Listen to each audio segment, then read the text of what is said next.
안녕하십니까. 서울에서 활동하고 있는 변호사 송준호입니다. 오늘 하루도 잘 보내셨나요?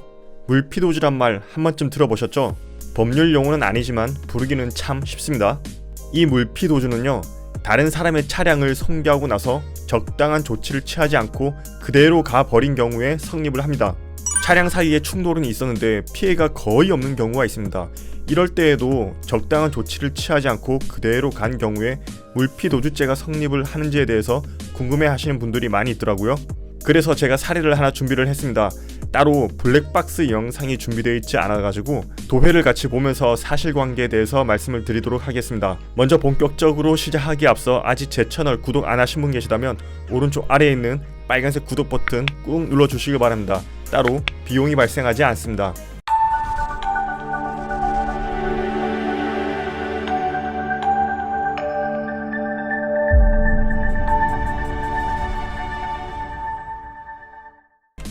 지금 도의를 보시면요, 편도 2차선 도로에 오른쪽을 보시면 빨간 차량과 파란 차량이 같은 방향으로 진행을 하고 있습니다.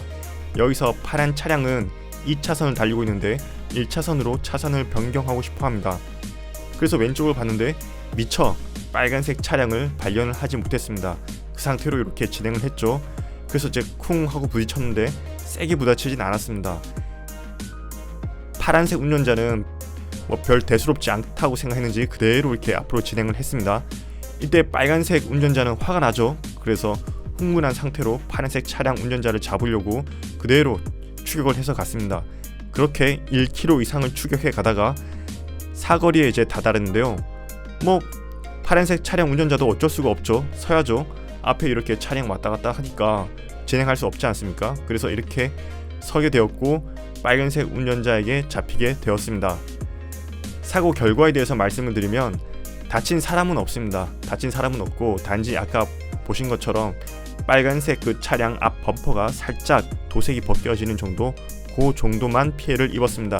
여기서 이제 파란색 운전자에게 물피도주죄가 성립을 한지에 대해서 한번 보도록 하겠습니다. 잘 보셨죠? 다친 사람은 없습니다.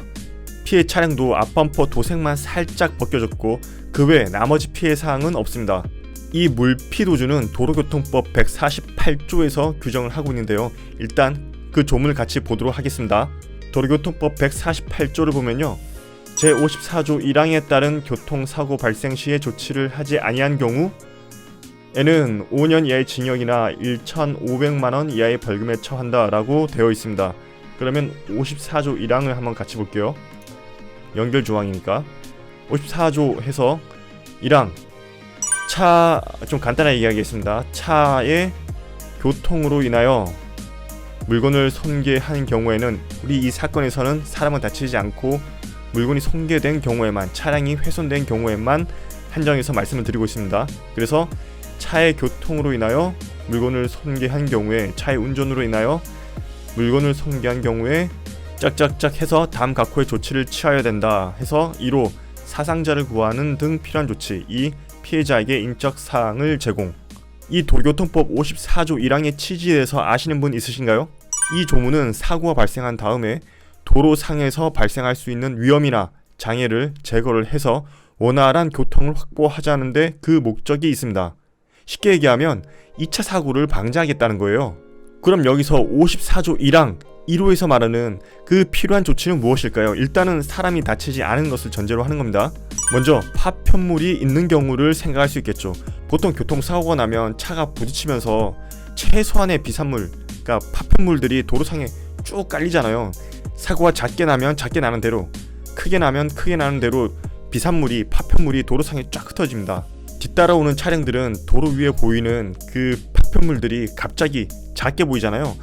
그 파편물들을 피하기 위해서, 갑자기 발견된 그 파편물을 피하기 위해서 옆 차선으로 들어가는 그런 운전을 하게 됩니다. 이러면 차선이 갑자기 바뀌니까 2차 사고가 날 확률이 굉장히 높습니다. 그러면 가해 차량은 어떻게 되나요? 아마 운전하신 분들은 한 번쯤은 보셨을 겁니다.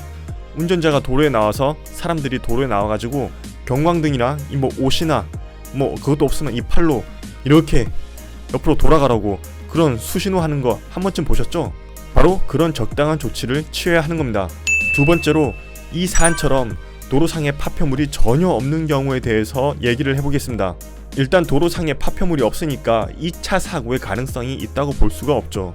그런데 이 사안의 경우에는 피해 차량이 가해 차량을 잡기 위해서 1km 이상을 쫓아갔습니다. 추격을 한 것이죠. 도로상에서 사고가 크게 날 뻔한 경우에는 기분이 어떻습니까? 피해 차량 운전자 입장에서는 갑자기 놀라고 엄청나게 흥분이 되지 않습니까? 에이, 사고가 날 수도 있지, 이렇게 생각하는 게 아니라 욱 하면서 얼굴이 빨개지면서 굉장히 흥분되지 않습니까? 그렇기 때문에 이 가해 차량 운전자도 그런 흥분된 상태에서 빠르게 가해 차량을 쫓아갔습니다. 이는 마치 영화의 한 장면과 같은 것이죠. 평온한 도로에서 추격전이 일어나고 있는 것 아니겠습니까? 그렇기 때문에 2차 사고가 날 확률이 굉장히 높습니다. 영화에서 확인하셨을 거예요.